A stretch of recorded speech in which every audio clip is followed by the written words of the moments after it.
Hey gamers, if you're looking for a competitive card game for two all about hand management and you want to check out Secret Chronicles, let's take a look at how this game plays.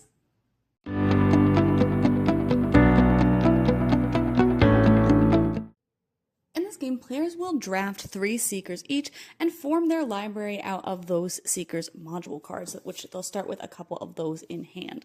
On a player's turn, they will first ready any modules that they had tapped on a previous turn, and then draw 1 card out of their deck. Then they can play up to 1 card out of their hand into their memory, and that doesn't have any cost or anything associated with that. Then they can link or hyperlink cards if they have resources to do so, and they can gain resources by tapping one of their cards. So maybe I will play this card here, and then the top number on the card is how much it costs to link them. So maybe I want to link this one, so I could tap this one, and I'd be able to pay for that. But now I don't have any more resources, so unless I have something that costs 0, I wouldn't be able to link any more cards. Alternatively, if you didn't want to link a card that was already in your memory, if a card has a number below that top number there, they can be hyperlinked, so you can pay the cost of resources to link them to the card from your hand. So I could pay, again, 1 resource and take that right out of my hand to put on my Seeker. Then there's this value in the corner, which will show you how much those cards, when linked, are worth. And when they are linked, you will also be able to do the linking ability on those cards, which might let you discard cards from your library, or draw more cards, or do other special abilities for either your benefit or your opponent's detriment. Then the player will decide if they want to research, and that is just saying that they're basically going to compare values with the Seekers across from them.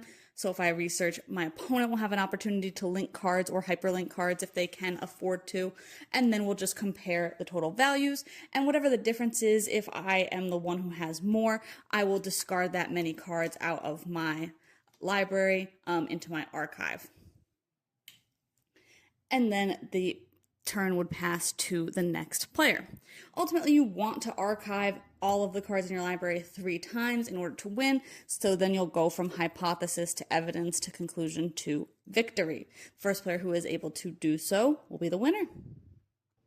Overall, I thought that this game was kind of cool. It had a really nice tug-of-war back and forth kind of thing, but I think it kind of really depends on which of the Seekers that you're able to draft in the beginning. I think some of them work together better than others. I did try out the recommended first play ones, which I thought even those kind of seemed like one of the sets worked a little bit better than the others, but I think that takes a lot of plays to really know for sure.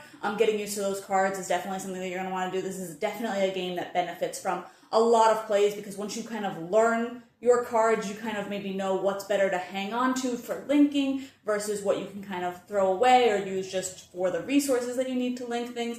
What are your stronger abilities, that kind of thing. So I do think that that's cool.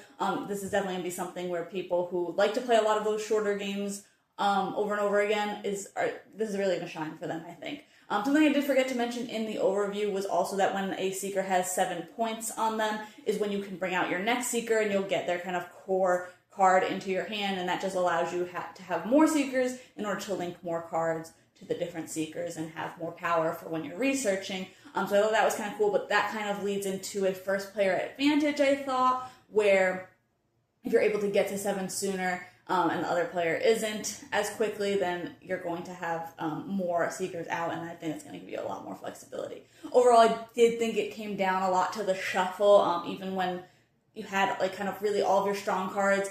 If another player didn't, then that shuffle is kind of determine how players are doing in the game. So there's a little bit of luck, but there's a lot of strategy, and like I said, knowing those cards really well is really going to benefit you. But I think there's a lot going on here. I think that there's definitely something for a lot of different kinds of players in there, but you can check out my full thoughts on the blog today to decide if this one might be up your alley.